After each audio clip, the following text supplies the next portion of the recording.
పర్ణికా రెడ్డి. అధ్యక్ష, ధన్యవాదాలు అధ్యక్ష. నాకు ఈసారి 2025-26 బడ్జెట్ మీద మాట్లాడే అవకాశం ఇచ్చినందుకు అధ్యక్ష. ఈ బడ్జెట్ కేటాయింపులు తెలంగాణ భవిష్యత్తుకు మరింత గట్టిగా పునాదులు వేసేలా, రాష్ట్ర ప్రజల ప్రయోజనాలకు పెద్దపీట వేసేలా ఉంది అధ్యక్ష. రాష్ట్ర ప్రజలు ఆకాంక్షలకు అనుకూలంగా పేదలకు, రైతులకు, మహిళలకు, దళితులకు, బడు బలహీన వర్గాలకు, మైనారిటీలకు, యువతకు కూడా సంతృప్తి పరిచేలా ఈ బడ్జెట్ ఉంది అధ్యక్ష. వాస్తవాలకి దగ్గరగా ఈ బడ్జెట్ని రూపొందించారు అధ్యక్ష మన ముఖ్యమంత్రి వర్యులు రేవంత్ రెడ్డి గారు మరియు డిప్యూటీ ముఖ్యమంత్రి గారు బట్టి విక్రమార్క గారు అధ్యక్ష. మాది ప్రజా ప్రభుత్వం అధ్యక్ష. రాష్ట్ర ఆర్థిక పరిస్థితిని ఉన్నట్టుగా ప్రజలకు తెలియజేయడానికి వాస్తవిక బడ్జెట్ని కూడా ప్రవేశపెట్టాం అధ్యక్ష ఈసారి. అధ్యక్ష, తెలంగాణ రాష్ట్రం ఏర్పడ్డాక బంగారు తెలంగాణ అన్నారు అధ్యక్ష. కానీ 10 ఏళ్లుగా జరిగిన ఆర్థిక విధ్వంసంతో అప్పులతో కూడిన రాష్ట్రాల్లో మార్చడం జరిగింది అధ్యక్ష.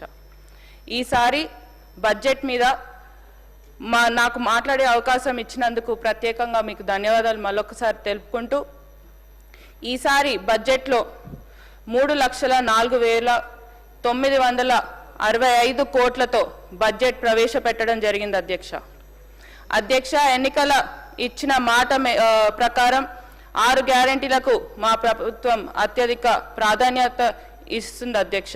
ఒకటి తర్వాత ఒకటి పథకాలు నెరవేర్చుకుంటూ ఈ బడ్జెట్లో ఆ పథకాలకి 56,000 కోట్లు ఈ గ్యారెంటీలకి కేటాయించడం జరిగింది అధ్యక్ష. రైతు భరోసా కానివ్వండి, ఇంద్రమ్మ ఆత్మీయ భరోసా, రాజీవ్ ఆరోగ్యశ్రీ, మహాలక్ష్మి మహిళలకు ఉచిత బస్సు, 500కి గ్యాస్ సిలిండర్, ఇంద్రమ్మ ఇండ్లు, దాంతోపాటు సన్న వడ్లకు బోనస్ ఈ బడ్జెట్లో సరిపడే నిధులు కేటాయించడం జరిగింది అధ్యక్ష. I would make a point here అధ్యక్ష. Under the leadership of our Honorable CM Revanth Reddy garu, Telangana Rising 2050 ప్రణాళిక విజయవంతం అయ్యేందుకు మా ప్రజా ప్రభుత్వం కాంగ్రెస్ ప్రభుత్వం ముందడుగులు వేస్తుంది అధ్యక్ష. We are shaping our policies and programs to drive a sustainable progress in this coming future అధ్యక్ష. వచ్చే 10 ఏళ్ల కాలంలో మన తెలంగాణ $1 ట్రిలియన్ ఎకానమీగా తీర్చిదిద్దేందుకు మన ముఖ్యమంత్రి గారు కంకణం కట్టుకున్నారు అధ్యక్ష. డైరెక్ట్గా బడ్జెట్లోకి వస్తాను, ఎందుకంటే పొద్దున్న నుంచి పెద్దలు చాలా మంది మాట్లాడడం జరిగింది, సుదీర్ఘంగా అందరు కూడా మాట్లాడడం జరిగింది. కొన్ని టాపిక్స్ మీద కొంచెం డెప్త్లో మాట్లాడుతూ మిగతా అన్ని కూడా కొంచెం టచ్ చేసుకుంటూ వెళ్తాను అధ్యక్ష. దీంట్లో మొదటిగా ఎడ్యుకేషన్ గురించి మాట్లాడతాను అధ్యక్ష. Investing in the education is crucial for a nations progress and development అధ్యక్ష. వెరీ రైట్లీ సెడ్ అధ్యక్ష. ఎందుకంటే education is something which will create a foundation for a better future, and also education is one thing that no one can take away from us. ఎందుకంటే education అంటే ఆస్తులు ఉంటాయి, పైసలు ఉంటాయి, ఎవరైనా తీసుకోవచ్చు, అది ఎప్పుడు ఉంటుందో తెలియదు. కానీ ఎడ్యుకేషన్ అనేది మనతోనే ఉంటుంది. ప్రతి రోజు ఆ ఎడ్యుకేషన్తోనే మనం ముందడుగులు వేసుకుంటూ వెళ్తాం అధ్యక్ష. దీంట్లో మా యూపీఏ చైర్పర్సన్ సోనియా గాంధీ గారు, అదేవిధంగా అప్పుడు ప్రధానమంత్రి late doctor Manmohan Singh enacted a law for a free education in 2009 అధ్యక్ష. దీంట్లో మన ప్రభుత్వం కాంగ్రెస్ ప్రభుత్వం రాష్ట్రంలో అధ్యక్ష social development is possible only through education అనేది మనం చాలా గట్టిగా నమ్ముతాం అధ్యక్ష. దీంట్లో స్పెసిఫిక్గా మన ముఖ్యమంత్రి గారు చేపట్టిన young India integrated residential schools అనేది ఒక 20-25 ఎకరాల ఎక్స్టెంట్తోని వేరియస్ స్టూడెంట్స్ ఫ్రమ్ వేరియస్ కమ్యూనిటీస్ని ఒక రూఫ్ కిందికి తేయడానికి ప్రయత్నిస్తున్నాం అధ్యక్ష. దీంట్లో ఇప్పటికే 58 స్కూల్స్కి అడ్మినిస్ట్రేటివ్ శాంక్షన్ ఇవ్వడం జరిగింది. దాంట్లో ముఖ్యమంత్రి గారికి ప్రత్యేకంగా నా తరపున నారాయణపేట నియోజకవర్గ ప్రజలందరి తరపున థ్యాంక్ యూ చెప్పుకుంటూ, ఎందుకంటే మాకు ఈ young India integrated residential school అనేది కూడా శాంక్షన్ అవ్వడం జరిగింది అధ్యక్ష. దానికి మనం ఫౌండేషన్ మొన్న ముఖ్యమంత్రి గారు 21 ఫిబ్రవరి రోజు వచ్చినప్పుడు వేయడం కూడా జరిగింది అధ్యక్ష.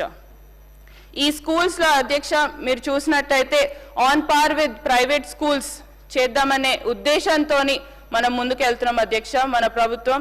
దీంట్లో అమ్యూనిటీస్ ఏవైతే ఉంటాయో ప్రైవేట్ స్కూల్స్లలో యూజువల్గా చూస్తాం, ఆడిటోరియంస్ ఉంటాయి, డైనింగ్ హాల్స్ ఉంటాయి. అదే విధంగా ఇక్కడ యంగ్ ఇండియా రెసిడెన్షియల్ స్కూల్స్లో కూడా auditoriums, dining halls, digital class rooms, sports fields, దాంతో పాటు స్పెసిఫిక్ మెన్షన్స్ ఏంటంటే residential quarters for the teaching staff కూడా దీంట్లో ఇంక్లూడ్ చేయబడింది అధ్యక్ష.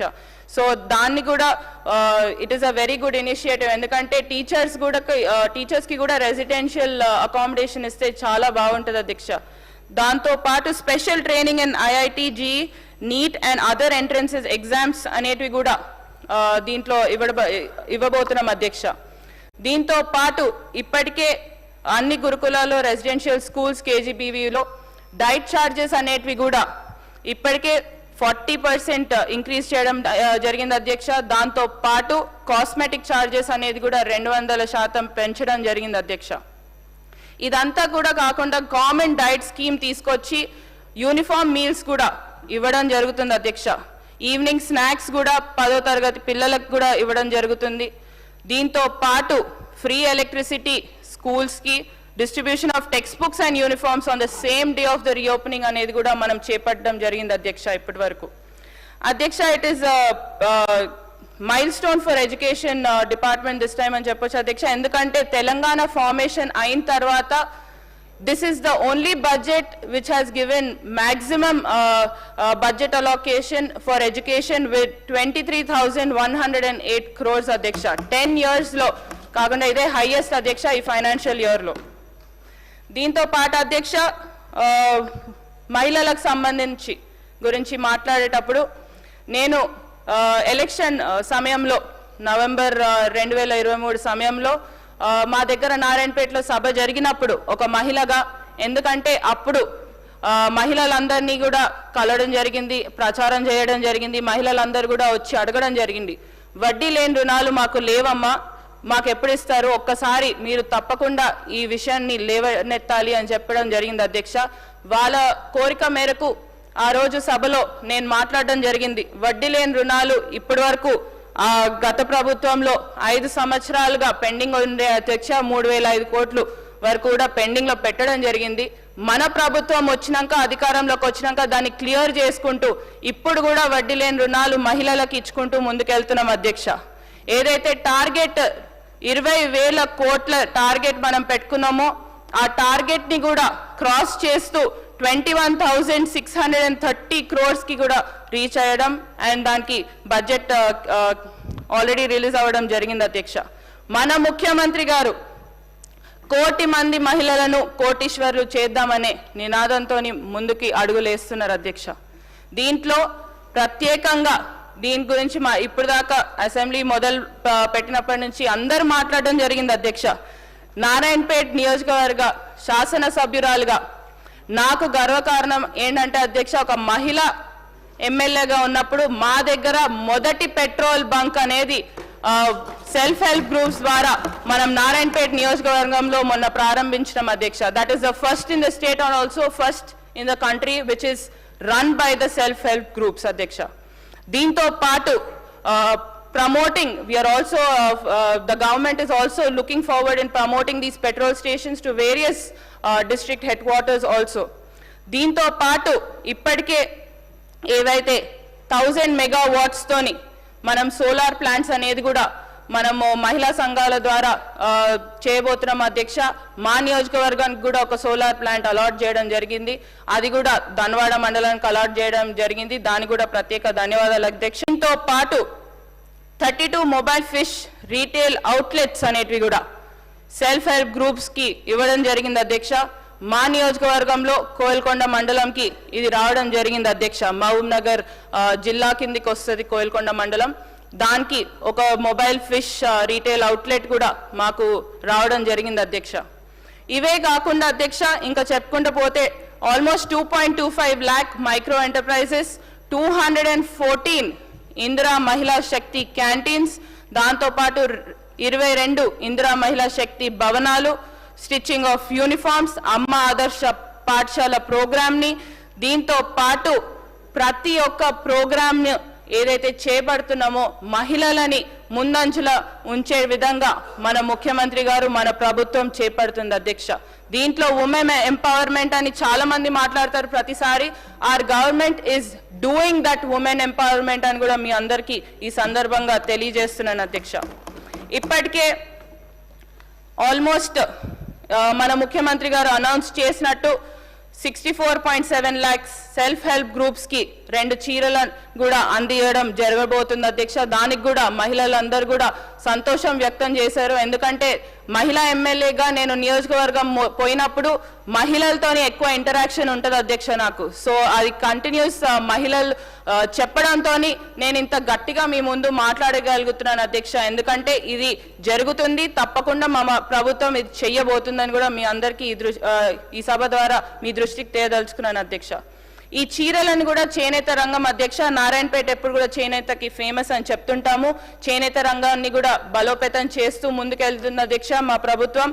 దాంట్లో చేనేత అభయహస్తం కానివ్వండి, తెలంగాణ నేతల పొదుపు, తెలంగాణ నేతల భద్రత, తెలంగాణ నేతల భరోసాని ఎగ్జిక్యూట్ చేస్తున్నారు అధ్యక్ష. బడ్జెట్లో దీనికోసం 371 కోట్లని కేటాయించడం కూడా చాలా సంతోషం అధ్యక్ష. అధ్యక్ష, డాక్టర్గా మాట్లాడుతూ health, medical and family welfare గురించి మాట్లాడుతాను అధ్యక్ష. ఈ డిపార్ట్మెంట్ నాకు చాలా క్లోజ్ అని చెప్పొచ్చు అధ్యక్ష, ఎందుకంటే అక్కడి నుంచే డైరెక్ట్ శాసనసభకు రావడం జరిగింది కాబట్టి అధ్యక్ష. ఈసారి మన ప్రభుత్వం ఫోకస్ అనేది హెల్త్ మీద చాలా పెట్టడం జరిగింది అధ్యక్ష. ఎందుకంటే ఇప్పుడు డిసెంబర్లో కూడా దీని కింద ఆల్రెడీ చెప్పినట్టుగా ఇప్పటికే 1215 crores అనేటివి కూడా వేరియస్ హాస్పిటల్స్ కి ఆరోగ్యశ్రీ స్కీమ్ కింద గవర్నమెంట్ రిలీజ్ చేయడం జరిగింది అధ్యక్ష. దాంతో పాటు ఫ్రీ డయాలసిస్ సర్వీసెస్ అనేది across the state with 102 centers and 95 new centers have been also sanctioned అధ్యక్ష. So this is a big step అధ్యక్ష.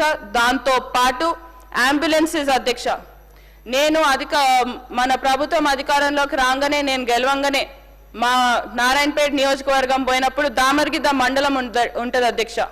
ఆ దామర్గిద్ద మండలం ఆల్మోస్ట్ లాస్ట్ చివరి మండలం అధ్యక్ష మాకు. వాళ్ళు ఎప్పుడు కూడా అడిగేవాళ్ళు, ఒక అంబులెన్స్ మా మండలానికి లేదమ్మా, మాకు అంబులెన్స్ కావాలి, ఎన్నో సంవత్సరాల నుంచి అడుగుతున్నాం కానీ అంబులెన్స్ కేటాయించట్లేదు అని చెప్పి.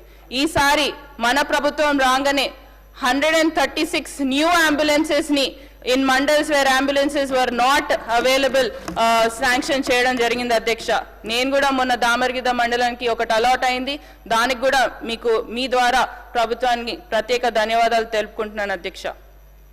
ఇంకా అధ్యక్ష, భవిష్యత్తు అవసరాల దృష్టిలో పెట్టుకొని మన రాష్ట్రంలో 16 నర్సింగ్ కాలేజీలు, 28 పారామెడికల్ కాలేజీలు ఏర్పాటుకి మా ప్రభుత్వం నడుము బిగించింది అధ్యక్ష. దిస్ ఈజ్ నెసెసరీ అధ్యక్ష. ప్రతి మెడికల్ కాలేజ్కి ఒక అటాచ్ నర్సింగ్ కాలేజ్ ఉండడం, ఎందుకంటే మనకు తెలుసు the requirement has increased with the further days as we progress. So దీంట్లో అధ్యక్ష ఆల్మోస్ట్ ఒక్క నర్సింగ్ కాలేజ్లో 60 seatsతో మొత్తం 960 seats విద్యార్థులకి అందుబాటులోకి వచ్చాయి అధ్యక్ష. దాంతో పాటు ఒక్క పారామెడికల్ కాలేజ్లో 60 seatsతో మొత్తం 1680 seats విద్యార్థులకు పారామెడికల్ కోర్సులను అభ్యసించబోతున్నారు అధ్యక్ష దీంట్లో. దాంతో పాటు అధ్యక్ష, the historic are always spoken about the Osmania medical college అధ్యక్ష. మన ముఖ్యమంత్రి గారు అధికారంలోకి రాగానే తప్పకుండా దీనికి ఫౌండేషన్ వేస్తామని చెప్పడం జరిగింది. అదే విధంగా ఫౌండేషన్ కూడా వేయడం జరిగింది. 2000 పడకలతోని 2700 కోట్లతోని ఈ ఉస్మానియా హాస్పిటల్ నిర్మాణానికి మనం